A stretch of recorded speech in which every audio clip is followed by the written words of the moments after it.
Doutora Valéria, a sensação que eu tenho é assim, as leis endureceram, porém a mensagem que o Estado passa é de não punição, é de impunidade. Então, quando a gente escuta casos e noticia casos, como, por exemplo, eu citei aqui na abertura da mulher trans que foi morta e o homem simplesmente levou o corpo na delegacia e saiu pela porta da frente. O caso como o Calvo do Campari, que agrediu a namorada até o corpo dela todo ficar roxo. E o delegado recebe e diz, mas ele vai colaborar com o processo. E ele sai. Como o caso que aconteceu em Cuiabá com a Emily, que levou barra de ferro na cabeça, golpes de barra de ferro na cabeça. Houve um júri popular por tentativa de feminicídio. E depois esse júri foi anulado por um desembargador que entendeu, mas o companheiro parou de bater com a barra de ferro, sozinho. E se ele parou sozinho, significa então que ele não quis matar. Então anula um julgamento em que o tribunal do júri já havia condenado por tentativa de feminicídio. Então a sensação que eu tenho é que, embora a lei seja dura, a mensagem que o Estado passa é de não punição. Então, e eu defendi isso publicamente aqui na rádio, no Jornal da Band, enquanto esse Estado não sinalizar para os agressores, para os feminicidas, que aquele ato terá a mão pesada da punição, a mensagem que passa é, sai barato.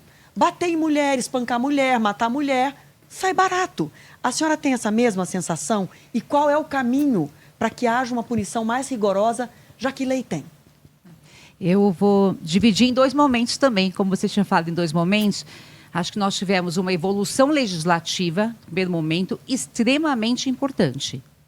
Por exemplo, o pacote antifeminicídio previu uma pena de 20 a 40 anos. Mas há algum impacto para a vida das pessoas em razão desse pacote antifeminicídio, desse aumento? 20 a 40 anos e com algumas causas de aumento, essa pena pode chegar a 60 anos sem livramento condicional. Sim. Há alguns dias eu já olhei essas pesquisas, as jurisprudências, e já é possível perceber, por exemplo, que crimes que antes teriam uma pena de 12, 14 anos, hoje tem uma pena de 20 a 25 anos. Já houve uma evolução importante nas sentenças de feminicídio.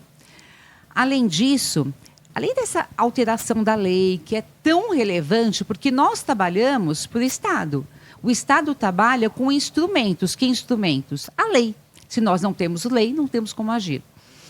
Existe ainda um descompasso entre as novas leis e a aplicação dessas novas leis para todos os casos em que há violência contra a mulher, quando existe uma prova.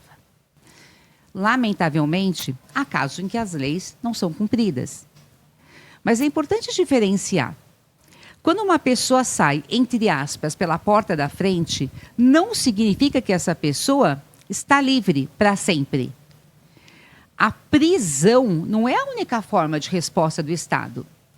Então, por exemplo, esse caso do, entre aspas, Calvo do Campari. Ele saiu, mas ele vai responder a processo, a inquérito.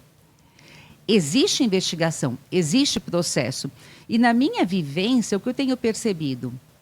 Que a lei tem funcionado para muitos casos. Então, se nós tivermos 500 mil medidas protetivas deferidas, o que é muito, e 1.400 feminicídios, significa que para todas essas mulheres, quase 500 mil, a lei funcionou, a medida protetiva evitou a evolução dessa violência para uma situação mais grave.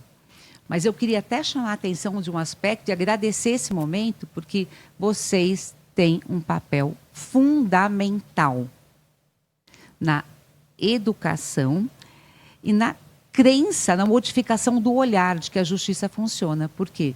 Nós precisamos também divulgar o que acontece de bom. Precisamos divulgar essas novas condenações por feminicídio. Precisamos divulgar que as medidas protetivas em regra funcionam. Porque as pesquisas apontam o seguinte: pessoas imitam muitas vezes pessoas. Se nos meios de comunicação eu ensino uma forma de praticar um crime e passo uma imagem de que a justiça não funciona muitas vezes, as pessoas deixam de acreditar. Mas se nós temos um momento tão importante de reflexão como esse, as pessoas buscam ajuda. Então, uma das formas de conscientização é justamente a imprensa. Mas aqui eu queria colocar meu posicionamento. Pelo que eu tenho visto, houve uma grande mudança em muitos casos, as mulheres têm sido ouvidas e estão salvas.